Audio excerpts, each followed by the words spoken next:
Welcome to this week's edition of Good Books Radio. Audiobooks.com is the chief underwriter for Good Books Radio, which is produced by UTRGV Media Services for Rio Grande Valley Public Radio. And now, here's your host, Dr. John Cook. Welcome once again to another edition of Good Books Radio. I'm your host, Dr. John Cook.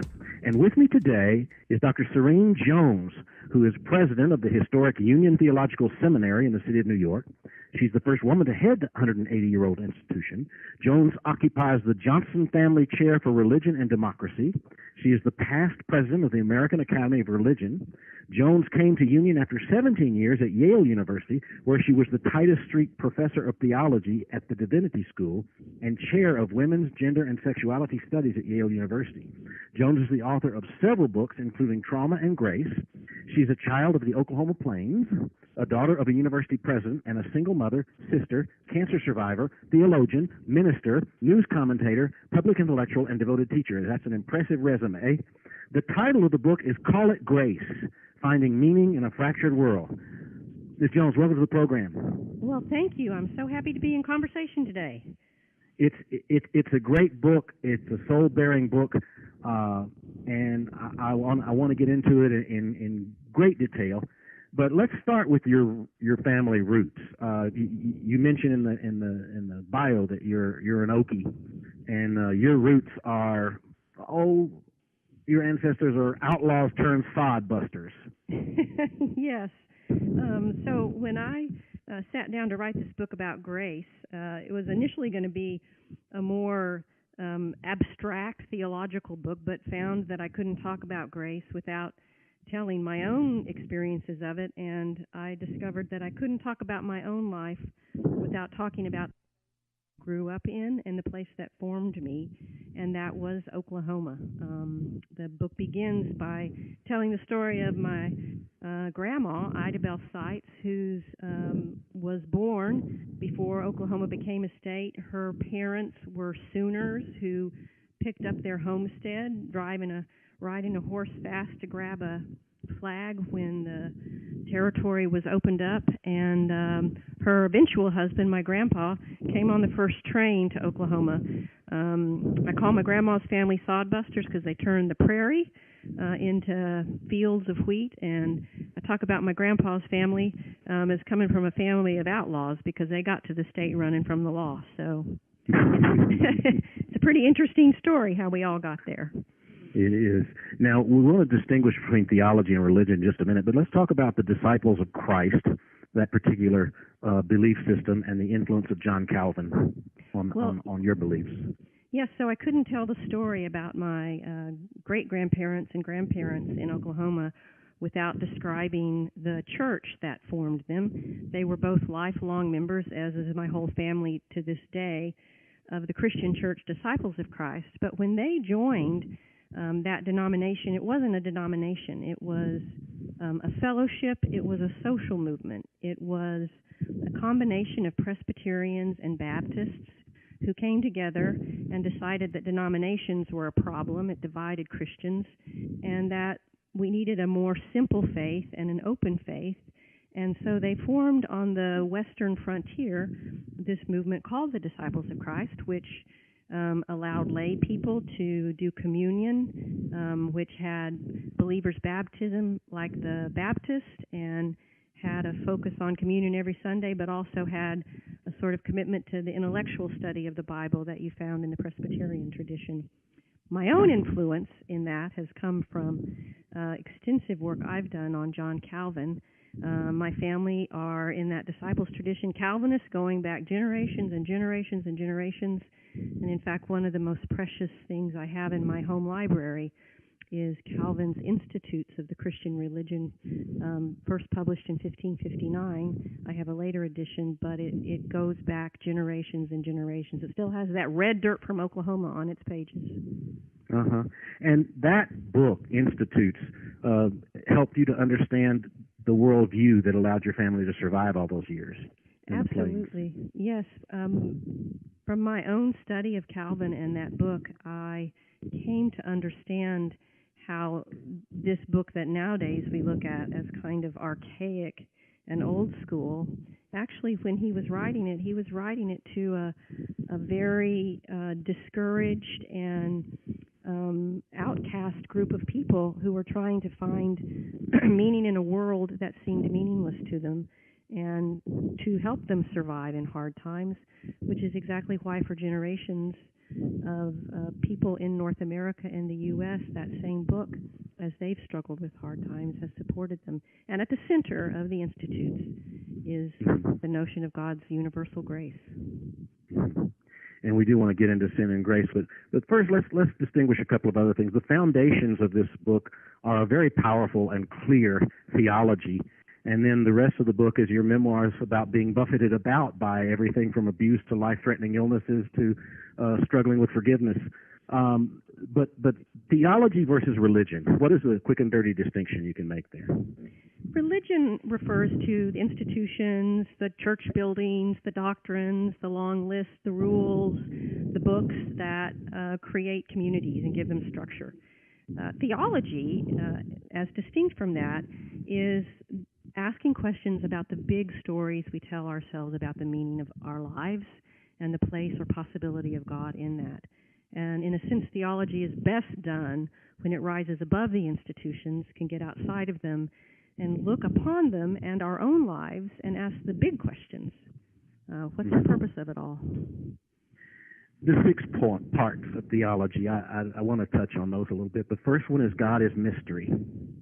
Yes, so I thought it was important to say that right off the start, because too often in our religious communities, we go there thinking that we're going to find every answer to the questions of our life and its meaning. And in fact, those who understand our deep traditions know that an essential part of who God is something that will forever be beyond our knowing, because God is not an object that we know like we know a paperweight or a friend. But that mystery is not something to be afraid of or try to penetrate.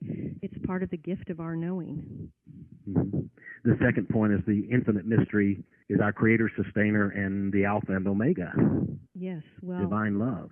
Yes, so that is the beginning of my description of what we can know about this mysterious divinity, and that is that God, or as I often talk about it in the book, divine love, is the place from which we come into existence as human beings. It is a place in our lives that is constantly available to us as sustaining energy, and I also believe that ultimately whatever awaits us in the great beyond is love, so it consummates our lives as well. And the third point is about Jesus.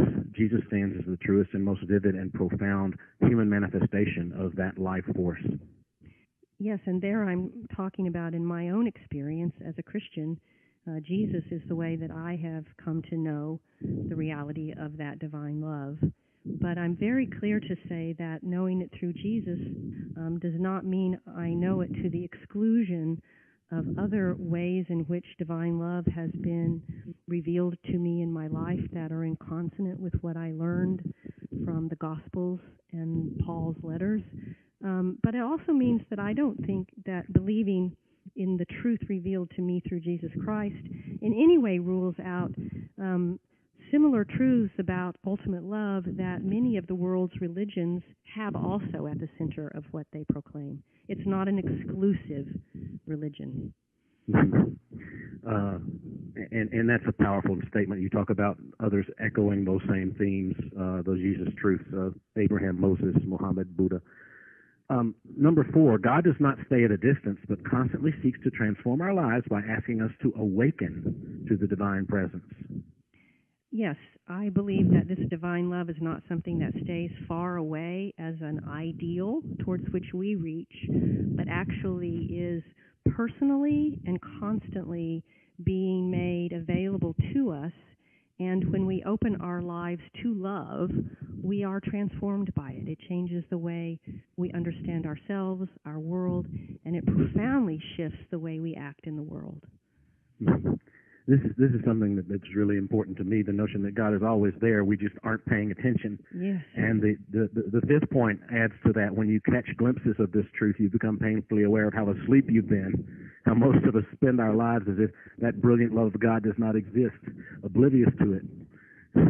Yes, so right there I put in the theology that I hold, the minute you open your eyes to understand love and grace, the reality, the painful, hard reality of how broken our lives are and how little love is reflected in those lives becomes obvious to us. It's like the frame shifts on the camera and you can suddenly see the brokenness in a way you hadn't before, and that's sin. That's a very simple discussion, definition of sin. Sin is the lies that we live that are against love. Mm-hmm. And the transformation that happens when you wake up to grace from sin is overwhelming and real. Yes, and anyone who has awoken to grace knows that that power of love is not a weak power. It is a mighty power, and it consumes you, and it affects every inch of your being, and it's right there around you, inside of you, before your eyes. It's a matter of opening your eyes and opening your heart to it. Tremendous. And that's a great lead-in to the rest of the book, where you talk about your own experiences and how you found grace in some really difficult challenges. Distinction between sin, or not the distinction, the dialectic between sin and grace is something that carries throughout the book. Sin not being the traditional version of original sin because you're born into it, but societal original sin is an important structure for me to talk about. Yes, and that is something that I got from John Calvin. John Calvin was very aware that when we talk about the brokenness of the world or sin or the lies that we lead, there's many ways to name it. For him, he used the term original sin. We don't just talk about particular bad things that we personally do, but also that we are born into a world that has structures and systems, be it family systems, neighborhood systems, city systems, that shape us in profound ways and stop us from living the loving lives that we're called to live. And I, in that context, talk about how sin can help us understand why we have the levels of poverty we have in this country, how we can think about the legacy of slavery and racism, how we think about the entrenched reality of patriarchy and the oppression of women. Those are all sin, and they're collective in nature. Now, you describe your grandparents a little bit. Ida Bell, to me, sounds like a saint or an angel, and Dick Jones, her husband, not quite so much. Yes. They were a very interesting two grandparents to have. My grandma loved Jesus and loved the sweet Jesus story. I think that woman never doubted the universal grace and love of God, and it filled her heart and her being in all of her interactions. My grandfather, on the other hand, I think feared God more than experienced the love of God, and he also feared God because he wrestled with the sin in his own life. He was a brilliant litigator, a judge, a very significant figure in Oklahoma history, but he was also a person with deep roots in racism and sexism and sexual abuse and abusive views of women. And I lay all that out in his complexity. And what does it mean for me now, 2 generations later, to deal with that? Now, the heritage of racism is a big deal. Your father was a different breed when it came to racism. In fact, the story of spitting on his face is one that I think you ought to tell us, our listeners, about. I describe my first realization of the power of theology and the power of faith when I was a young woman, and I had gone to a local hardware store with my father to hand out campaign brochures. He was running the campaign for the school board in Richardson, Texas, and they were running an African-American man, a Jewish woman, and a white dentist. And this was in the mid-'60s. Tensions in Dallas were high around race. And as my father stood there handing out flyers, 3 men approached us. And I had never experienced this myself, but they spit in his face. and walked on. And it revolted me, it terrified me as a little girl. I reached up to hold his hand, and astonishingly, my father wiped his face off and wiped the spit from my hair and said to me, "Serene, never forget that we are all children of light and children of darkness, all of us equal before God, saints and sinners." And that's so powerful. It blew me away. Here was a man who had every right in the world to be furious, and he, before God, was immediately forgiving. And not only that, he saw his soul and their soul wrapped up together in the love of God and in brokenness. Let's turn to your mother, who was a strikingly beautiful woman, but never really connected with love in a way that I can read. Yes, so all of the stories in my book are about different ways that people do or don't experience grace. And as I describe my mother, from how everyone would have viewed her throughout her life from the outside, in her beauty and in her wonderful forms of social graciousness, seemed to be the epitome of grace and love.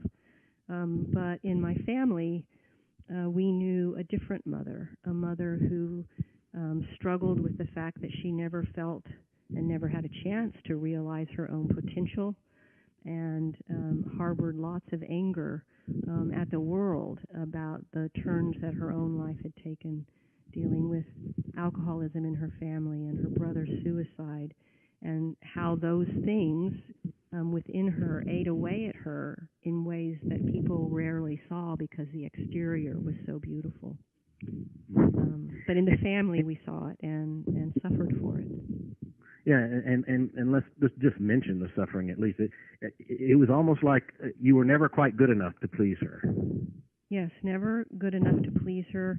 I think it's also, and it's probably true for mothers and daughters from two generations and the possibilities before them, but I think there was always a sort of anger in her with respect to her daughters, and they had all these opportunities and were doing things and going places that she never had, and instead of being amazed and awed by it, she was angered by it. And in the story I tell, her last act of anger, which was the most devastating of all acts to our family.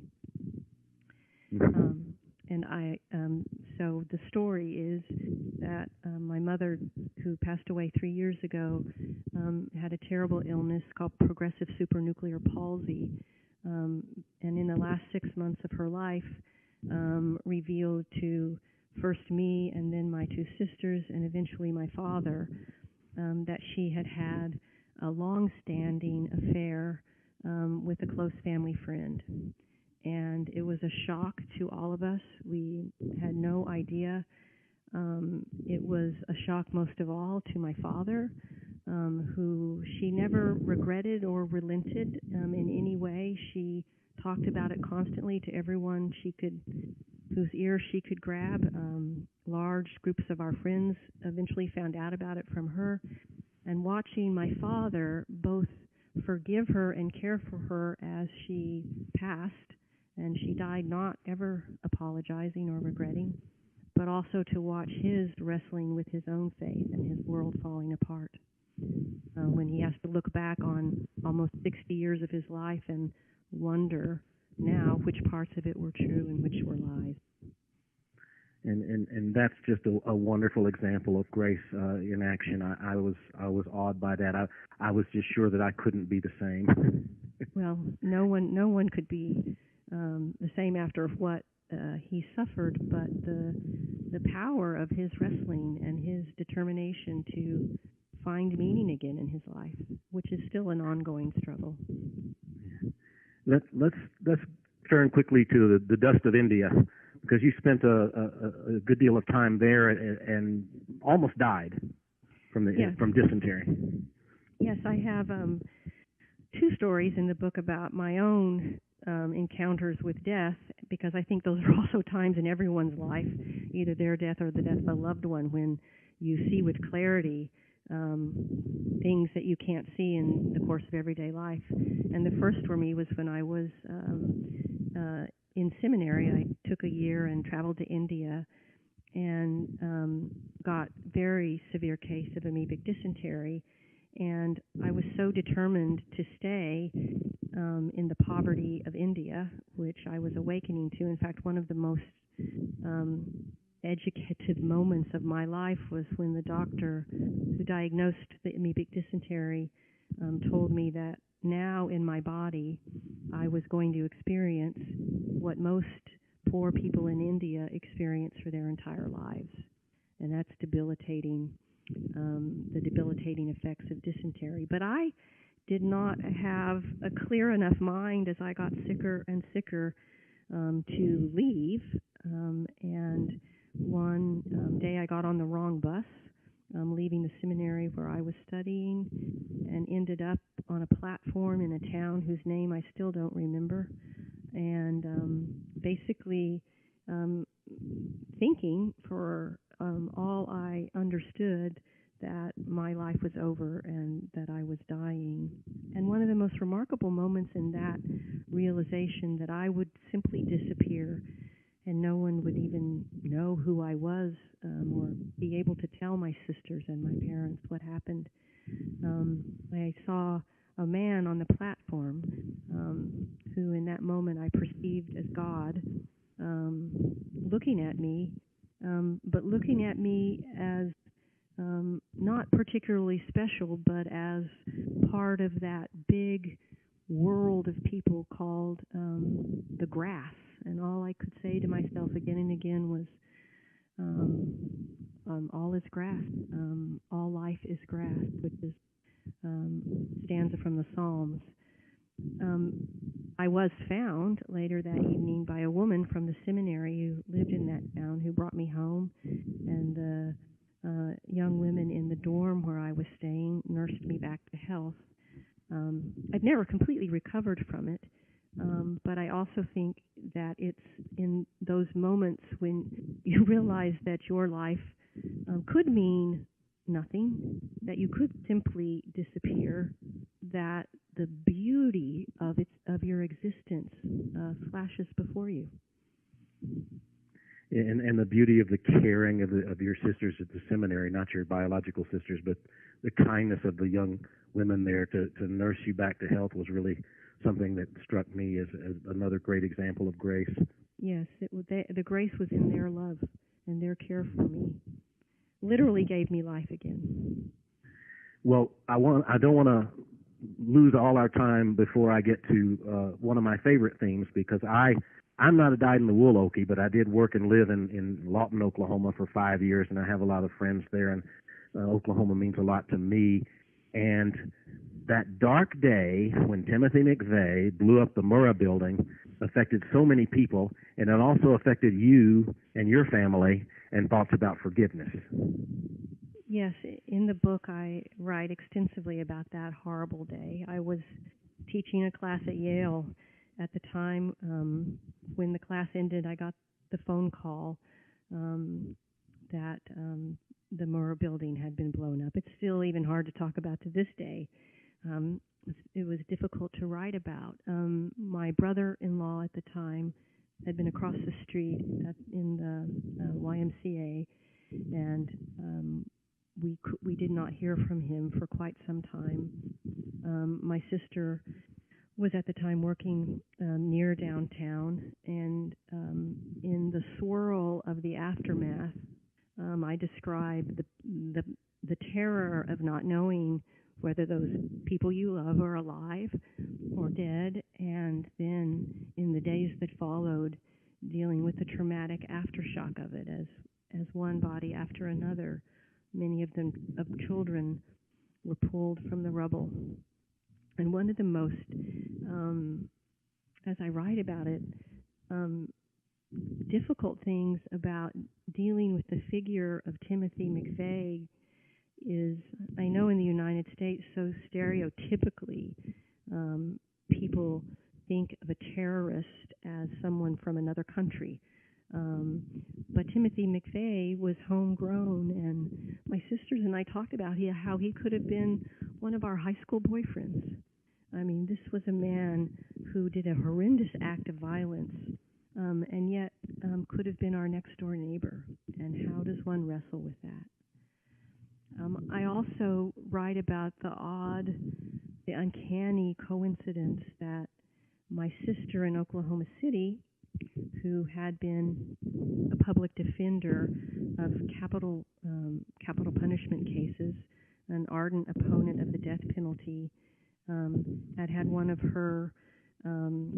the people she had defended, Sean Sellers, executed, and she was one of the few people with her family that came out against the death penalty for Timothy McVeigh, saying that killing another person never delivers the kind of relief that victims think it will. And then my other sister was pastor in Terre Haute, Indiana, which was where McVeigh was sent eventually for his execution. And her church, a disciples' church, had become very activist against the death penalty and were outside the prison praying when he was finally executed. So both my sisters bookend that very terrible, awful moment in our American history. Yeah, and this was really meaningful to me because it was the first time I ever thought the death penalty was okay, was for Timothy McVeigh. I couldn't get over that right away. It took me a while. You talk about mercy and justice. That's probably another distinction we ought to make here. Yes, and as I write about this, McVeigh and the Murrah building, I am having the same struggle that you describe. As my sister seemed to have moved to a place of forgiveness, and I couldn't get there. I was opposed to the death penalty, and I wanted him dead. The rage in me, the desire for revenge, the desire that some kind of ultimate justice be meted out, was so strong that I could not get beyond it, and I was going against my own principles. But there was a moment. I was also going through my own divorce at the time, and there was a moment when I realized that the kind of rage that made me want him dead was not that different from the kind of anger that I couldn't let go of in relation to my failed marriage, and that all of that anger was not hurting anyone but me, and that until I could let go of that anger, it would destroy me and eat me up inside and stop me from experiencing the power of love in the world. Well, I hope our interview has touched our listeners because this is such a rich book. Call It Grace is the book. 1 minute final thought on grace? Love. It is love, and it is a powerful, not just personal force, but a powerful social force, and one our country needs right now desperately. Thank you so much. We've been talking with Serene Jones. The book is Call It Grace, Finding Meaning in a Fractured World. It's a great read, and I recommend it very highly.